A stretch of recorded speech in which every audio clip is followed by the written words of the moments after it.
بسم الله الرحمن الرحيم. الحمد لله والصلاة والسلام على رسول الله وعلى آله وصحبه ومن والاه. مسلمانانی خۆشەویست، السلام عليكم ورحمة الله وبركاته. لە ئێوارەخوانێکی تری مانگی پیرۆزی ڕەمەزان بۆ تەواوکردنی ئەڵقەی ڕابردوو کە بریتیە لە باسی ئارامگرتن دێنە تەواوکردنی داواکارێنە خوای پەروەردگار ڕۆژ و تاعەت و عیبادەتی هەموو لایەکی قبول فەرموو بێت و لە ڕۆژی قیامەتە لە باخ و بێستانەکانی بەهەشتا کۆمان کاتەوە. خۆشەویستان، ئێمەی مسڵمان بە زمانی حاڵ پێویستمان بەوەیە کە لەوە تێبگەین کە خوای پەروەردگار سوبحانەوە وتەعالە ئێمەی دروست کردووە، چەند ئەرک و فەرمانێکی بۆمان دیاری کردووە و ئەوەش وا لە ئێمە ئەکا کە بەردەوام لە لای خوای پەروەردگار پلە و پایەمان پێی بەرز بێتەوە. ئەویش بریتیە لە ئارامگرتن. تەبعاً شێوەکانی ئارامگرتن بۆ تەواوکردنی بابەتەکەی ڕابردوو، ئارامگرتن لەسەر پەرستشەکانی خوای پەروەردگار و ئارامگرتن لەسەر نەکردنی ئەو فەرمانانی کە خوا ئەمری کردووە کە مەعسیەت و تاوانی خوای پەروەردگارە، و ئارامگرتن لەسەر قەزا و قەدەر. بۆیە پێویستە هەموو ئینسانێکی مسلمان باش ئەوە بزانێت ئارامگرتن لەسەر بڵاو موسیبەتی دنیا. خوای پەروەردگار لە قورئانە ئەفەرمێ وەلەقەد خەلەقنا الئینسانە فی کەبەد. لە شوێنێکی ترە ئەفەرمێ وەلەنەبلوەنەکم بشەیء من الخەوف والجوع ونقص من الأموال والأنفس والثمرات وبشر الصابرين. بۆیە خۆشەویستان، ئێمەی مسلمان کاتێ بەوە بەرز ئەبینەوە لە لای خوای پەروەردگار کە پێوەری ئارامگرتنمان چەندێکە. پێوەری ئارامگرتن شخصیەت و بوونی مسلمان ئەسەلمێنێت، کەسایەتی مسلمان دیاری ئەکا. بۆیە هەر کەسێ لە ئێمە پێویستی بەوە هەیە لە ژیانی دنیاە و لە ژیانی ڕۆژانەیە ئارامگر بێت لەسەر ئەوەی کە پەرستشی خوا بە ئەنجام بگەێنێ، و ئارامگر بێ لەسەر ئەوەی کە تاوان ئەنجام نەدا، و ئارامگر بێ لەسەر ئەو بڵاو موسیبەت و قەزا و قەدەرانی کە خوای پەروەردگار لەسەر عەبدەکانی خۆی پێویستی کردووە، واجبی کردووە ئەبێ ڕوو بدات. بۆیە خۆشەویستان، ئینسان لە ژیانی دنیا بە خەم و خەفەت و پەژارە و ڕەقی دروست بووە، بەڵکو ئێرە بەهەشت نییە، ئێرە شوێنی تاقیکردنەوەیە. ئینسانیش لە تاقیکردنەوەیە مەنسەب و پلە و پایەی ئارامگرتنی بۆ دەرئەکەوێت. وبويا خواي پروردگاری شفرمي ولنبلونكم بشيء من الخوف والجوع ونقص من الأموال والأنفس والثمرات وبشر الصابرين الذين إذا أصابتهم مصيبة قالوا إنا لله وإنا إليه راجعون. أفرمي من إيوة تاقيك مبشتانك لترس لبرسيتي لكم هالهيناني مال ومنال ونفس سروة سامان ومجدب دبو كساني كآرام قرن. أم كسانه بو آرام أقرن لبر أوي بروايان ببرنسيبي كي قشتي هي کە لە ژیانی هەموو مسلمانێکە ئەبێ ڕەنگ بداتەوە. بۆ قالوا إنا لله وإنا إليه راجعون. ئێمە مڵکی خواین و ئەگەڕێنەوە بۆ لای خوا. بۆیە ئینسان ئەگەر خۆی بە مڵکی خوا زانی و ئەوەشی کە لە بەردەستێتی بە مڵکی خوای زانی سبحانه وتعالى، هیچ کاتێ دڵگران نابێ، خەفەتبار نابێ، کڵۆڵ و مات و مەلول نابێ.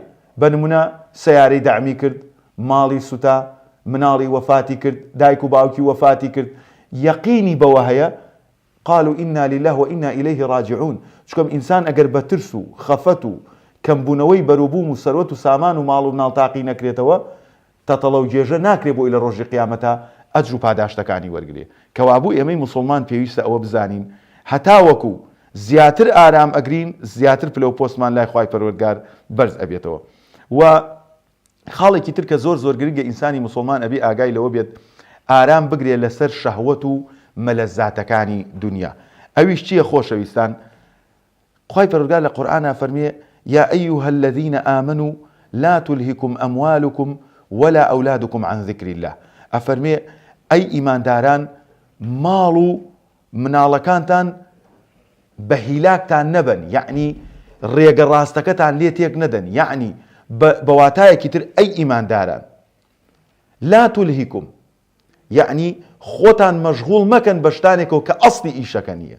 چکەم ئێمەی مسلمان ئەسڵی ئیشەکەمان بردنەوەی قیامەتە و بوونی ماڵ و مناڵ و سەرۆت و سامان و خۆش گوزەرانیەکان بەشێکە لەو پارچە ڕێگەی کە ئێمە پیاتی ئەپەڕین. بۆی ئەبێ هەموو ئەم شتانە لە خۆشەویستی خوا بەکاربێنین، لە ڕەزامەندی خوا بەکاربێنین سبحانه وتعالى. بۆی ئەفەرمێ یا ئەیها الذین آمنوا لا تلهکم ئەموالکم ولا ئەولادکم عن ذکر الله. بۆیە ئێوە هیچ کات نەکەن ماڵ و مناڵتان بە مەشغەڵەتتانە بەرێ لە بەرامبەر زیکر و یادی خوا. لە بەرامبەر ئەسڵی مەسەئەلەکە کە بریشتیە لە پەرستشی خوای پەروەردگار سوبحانەه وتعالە. لێرەوە بۆمان دەرەکەوێ ئێمە وەکو عەبدوڕەحمانی کوڕی عەوف ئەفەرمێت ابتلينا مع رسول الله صلى الله عليه وسلم بالضراء فصبرنا. طبعا خۆشەویستان ئەم قەولەی ئەم سەحابەیە زۆر گرنگە. زۆر جار ئینسانی مسلمان لە فەقیریا سەبر ئەگرێت، لە هەژاری و لە دامایی و لە نەبوونیا سەبر ئەگرێت، بەڵام لە بوونی پارە و سەروەت و سامان و ماڵ و مناڵی زۆرا سەبر ناگرێت، تووشی خراپەکاریە بێ. بۆیە ئەم بەسەرهاتەی ئەمەی کە عەبدوڕەحمانی کوڕی عەوف ڕزای خوای لێبێت کە یەکێک بوو لە مڕەشەحینی سەحابە ببێ بە خەلیفەی ڕاشید لە شوێنی عوسمانی کوڕی عەفان کاتێک کە هەڵبژاردن کرا بۆ خلافەتی ڕاشیدە و ئیمامی عومەر لەو 6 نەفەرە دیاری کرد. ئەفەرمێ ابتلينا مع رسول الله صلى الله عليه وسلم بالضراء فصبرنا. ئەفەرمێ ئێمە لەگەڵ پێغەمبەری خوا عليه الصلاة والسلام تاقی کراینەوە بە ناخۆشی و بە ئەزیەدانی مشریکین و بە نەبوونی و هەژاری و هیجرەت و بە هەموو شێوازێک فصبرنا ئاراممان گرت. ثم ابتلينا بالسراء بعده فلم نصبر عليها. ئەفەرمێ ئێمە لە دوای ئەوە بە خۆشی تاقی کراینەوە، بە ژیانێکی خۆش تاقی کراینەوە، بە فتوحاتی گەورە و خەزائینی هەموو سەرزەوی کەوتە ژێر دەستمان، بەڵام ئاراممان لەسەری نەگرت. زۆر گرنگە ئینسانی موسڵمان زۆر جار لە خۆشیەکانی دنیاوە پەتی ئارامگرتنی ئینسان ئەبچڕێ. بۆیە زۆر گرنگە ئێمەی موسڵمان لە بیرمان بێت شەرت نییە ئەو دەوڵەمەندیەی لای یەکێکە، ئەو ماڵ و مناڵە زۆرەی لای یەکێکە بە کەڵکی من بێت. شەرت نییە ئەو لە شەساغی کە لای فڵان کەسە بە کەڵکی من و تۆ بێت. خوای پەروەردگار هەموو شتێکی بە قەدەر و بە میزان دروست کردووە. بۆیە شکر و سوپاس و ستایشی خوا بکەین لەسەرەوەی هەمانە و ئارامگر بین، دان بە خۆداگر بین لەوەی کە خوای پەروەردگار پێی بەخشیوین. بۆیە ئینسان خاڵێکی تر لەو خاڵانە کە زۆر گرنگە لە ئارامگرتن ئەوەیە ئارام بگری لەسەر ئەوەی کە لە دەستی خەڵکە. خوای پەروەردگار بە پێغەمبەر فەرمی عليه الصلاة والسلام ولا تمدن عينيك إلى ما متعنا به أزواجا منهم زهرة الحياة الدنيا لنفتنهم فيه ورزق ربك خير وأبقى. ئەفەرمێ چاو مەبڕە لەوەی کە مەتاعێک شتێکی کاتیمان داوە پیان لە ژیانی دنیا. زۆر گرنگە ئەم خاڵە، یعنی ئێمە شتێکمان پێداون لە ژیانی دنیا ئاگاتان لێبێ. لا تمدن عينيك إلى ما متعنا به منهم ما متعنا به أزواجا منهم زهرة الحياة الدنيا.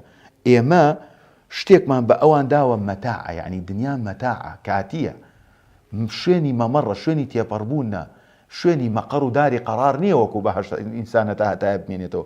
بۆیە فەرمێت چاو مەبڕنە ئەوەی کە داومانە بە ئەوان لە چی؟ لە هەندێک لە خۆشی و لە ژیان و لە ماڵ و لە مناڵ و لە پارە و لە سیارە و لە دەسەڵات و لە شتێکەوەها ئینسانی مسلمان پێی سەرسان بێت بۆی کە لە لای خەڵکە نەخێر. بۆیە فەرمێ لینەفتینەهم فی، ئێمە بۆی تووشی فیتنەیان کەین. یعنی قەناعەتتان هەبێ مسلمانانی بەڕێز ئەوەی کە لە لای خەڵکێکی دەوڵەمەنە ئاگال لە حاڵی نییە، هیچ کاتێک ئاواتە خوازمە بەباو. ئەوەی کە لە لای کار بەدەست و سەرکردەیەکە هیچ کاتێ ئاواتە خوازمە بەباو. تەسەور بکە ئینسانی مسلمان ئەگەر یەقینی هەبێ بەخوای پەروەردگار و ئارام بگرێت لەو ژیانی کە خوا بۆی دیاری کردووە، خۆشترین ساتەکانی تەمەنی ئەگوزارێنێت. ئەویش بریتە لەوەی کە ئینسانی مسلمان بە یەقینەوە بڕوانێتە شتەکان. من شتێکە هین خەڵکە بۆچی چاوی تێ بڕم کە خوای پەروەردگار داوێتی بە ئەو بۆچی من چاوی تێ بڕم؟ ئەگەر باش بێ و خێر و چاکە بێ خوا پێی بەخشیوە، ئەگەریش خراپ بێ و ماڵکاولی بێەوە قیامەتی خۆی پێکاولەکە. بۆیە ئەفەرمێ وەریزق ڕەبیکە خەیر و ئەبقا، باشترین شتێک ئەو ڕۆزیە کە خوای پەروەردگار قابلی من و تۆی مسلمانی ببینێ لە خێر و چاکە، لە ئیمان و عیبادەت، لە ڕزقی حەڵاڵ، لە ماڵ و مناڵی ساڵح و باش. بۆیە پێویستە ئینسانی مسلمان ئاگای لەوە بێ کە زۆر گرنگە. خاڵێکی تر لە ئارامگرتن خۆشەویستان کە ئێمە بە بەردەوامی هەستی پێ ناکەین، بە تایبەتیش ئەوانەی لە سلکی دەعوە بانگەوازە ئیش ئەکەن. زۆر گرنگە ئێمەی مسلمان ئاگامان لەوە بێ جاری وا هەیە ئینسانی مسلمان یەئسێک و شپرزەیەک و ناخۆشیەک لێ ئەدا کە ئەویش بریتە لەوەی بیر نەکردنەوەمانە لە ڕابردووی پێشینی چاکی ئەم ئومەت و ئەم سەرزەویە کە هەمویان مسلمان بوون و هەمویان بانخواز بوون بۆ دعوەی خوای پەروەردگار. باش ئێمە بۆ بیر نەکەینەوە کەسێکی داعی کە دعوە ئەکا بۆچی مەعویز بیت بۆچی لە خەڵکی مەعویز بڵێ ئیسفادەی نییە نوح عليه الصلاة والسلام 950 ساڵ دعوەی کرد لەگەڵ ئەوە شافەرمێ قال ربي إني دعوت قومي ليلا ونهارا فلم يزدهم دعائي إلا فرارا وإني كلما دعوتهم يعني سبحان الله أفرمي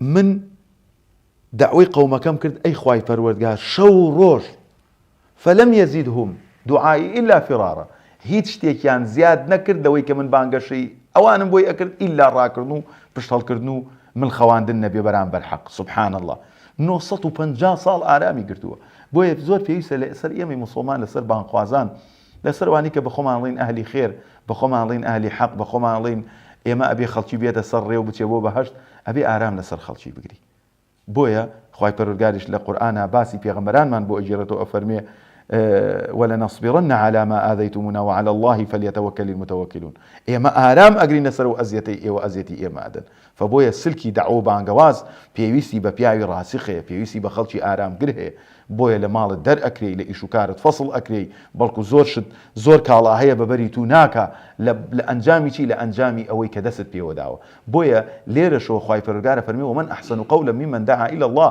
وعمل صالحا وقال إنني من المسلمين بۆیە زۆر گرنگە ئینسانێکە هەڵساوە بە داواکردن ئارام بگرێت ئارامگرتن هەر بای ئەوە نییە کە خەڵکی تاوانبار ئارام بگرێت لەسەر ئەوەی کە تەوبەی کردووە و بەردەوام بێ لەسەر عیبادەت یاخود خەڵکێکەوەها ئەهلی خێرە و ئارام بگرێت لەسەرەوەی کە تاوان نەکە یاخود خەڵکێکەوەها لە دنیا ڕۆژانە تووشی سەغڵەتی تەنگ و چەڵەما بێ بەڵکو سلکێکی زۆر گەورەی ئارامگرتن بریتیە بۆ ئەو کەسانی کەوەها بانگەوازی خەڵکی ئەکەن بۆ ڕێگەی خۆشگوزەرانی و ڕێگەی قیامەت ئەویش ئەبێ ئینسانی مسلمان زۆر بە وردی سەیری ئەم بابەتە بکە بە تایبەت بانخوازان بە تایبەت ئەوانی کاری دەعواکەن بە تایبەت ئەوانی خەریکی بانگەشەی خەڵکن بۆ ڕێگەی خوا و ڕێگەی قیامەت ئەبێ زۆر زۆر ئارام بگرن بۆیە هەل لەگەڵ ئەوەیە بۆ کەسی زانا و ئەو کەسانشی کە ئەنوێ لەسەر ڕێگەی زانایان و ئەهلی خێر و پیاو چاکان بڕۆن ئارامگرتنە لەسەر خوێندنی عیلم وەرگرتنی زانستی دروست ئەویش خوای پەروەردگار لە قورئانە فەرمێ باسی موساکە کاتێک کە خضر پێی ئەفەرمێ إنك لن تستطيع معي صبرا وكيف تصبر على ما لم تحط به خبرا تو ئارام ناگری لەگەڵ ئەم ئیشەی کە لەگەڵ منابی و چۆنیش ئەتوانی ئارام بگری کە شتێ خیبرەت لێی نەبێ بۆیە خوێندنی عیلم و شوێنکەوتنی دین بەڕاستی پیاوی خۆی ئەوێ پیاوێکی ئەوێ ئەمە ڕۆژ و دوو ڕۆژ نییە هەفتە و دوو هەفتە و مانگ و دوو مانگ نییە کتێبێک نییە بخوێنیتەوە ماوەیەک و وازی لێبێنی بچی حەج و عەمرێ بکەیت و وازی لێبێنی نەخێر دعوە و بانگەواز کە ئینسان فێری عیلم بوو کە چووە ناواخنی ئەو عیلم و دین و دعوەیە پێویستە هەم سەباتی هەبێ و هەم ئارامگر بێ و هەم جێپێی خۆی گیرکە و ئیستیقامەتی هەبێ لەسەر ئیشەکە خۆشەویستان بۆیە زۆر گرنگە ئێمەی موسڵمان ئەوە بزانین کە خوای پەروەردگار بە هەر شێوازێک تۆ بەکار ئەهێنێ بۆ دعوە و عیلمی شەرعی پێویستە زۆر بە وردوو درشتی ئارامگربی لەسەر ئیشار وەکو موسا فەرمێ ستجدني موسى بچی جوابی دا فەرمووی ستجدني إن شاء الله صابرا ولا أعصي لك أمرا بإذن خوای پەروەردگار إن شاء الله ئەم بینی ئارام ئەگرم و هیچ کاتێ سەرپێچی فەرمانەکانی تۆ ناکەم بەس بۆی خضر لەگەڵ خۆی بیبە بۆیە خضریش کێیە خۆشەویستان خضر ئەو پیاوە صالحەیە و موسایش کەلیم اللهە ئەڕوا لەگەڵ خضرا بۆ ئەوی فێری عیلمێک بێ کەواتە پیاوێکە ئەوێ فێری ئەم عیلمە بێ و فێری ئەم دینە بێ پێویستی بەوەیە ئارام بگرێ و کاتی خۆی پێ بەخشێ و سەفەر بکات لەم شوێن بۆ ئەو شوێن بە هەموو ئەو شێوازانی کە سەلەفی صالح لەسەری بوونە بەو ڕێگەیە بڕۆ خۆشەویستان پێغەمبەر صلی الله عليه وسلم ئەفەرمێ کاتێ ئەزیەت ئەدرێم موسام بیر ئەکەوێتەوە پێغەمبەر صلی الله عليه وسلم ئەفەرمێ يرحم الله موسى خوای گەورە ڕەحم لە بەزەیی بەسەر موسایە بڕژێنێت موسای کوڕی عیمران عليه الصلاة والسلام قد أوذي بأكثر من هذا فصبر کاتێک کە پێغەمبەر صلی الله عليه وسلم ئازارە درا و سەحابەکان ئازارە درا ئەفەرمێ خوای پەروەردگار بەزەیی و ڕەحمەتی خۆی بڕژێنێتە سەر موسای برامە زۆر لەمە زیاتری پێکرا ئارامی گرت بۆیە ڕێگەی خوای پەروەردگار حفت الجنة بالمكاره بەهەشت بە ناخۆشی دەورە دراوە ئەو ناخۆشیانش پێویستی بە ئارامگرتنێکی گشتیە کە ئینسانی موسڵمان بتوانێت لەم ڕێگەیە دەرچێت.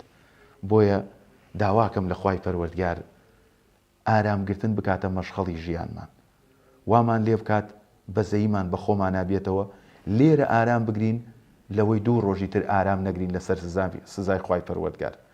داواکەم لە خوای پەروەردگار ڕۆژوی ڕەمەزان لە هەموو موسڵمانان قبول بکات و هەمومان لە ڕۆژی قیامەتە لەو دەرگەیەی کە ناوی ڕەیانە پێشوازیمان لێ بکرێ و لە باخ و بێستانەکانی بەهەشت کۆمان بکاتەوە. والسلام عليكم ورحمة الله وبركاته.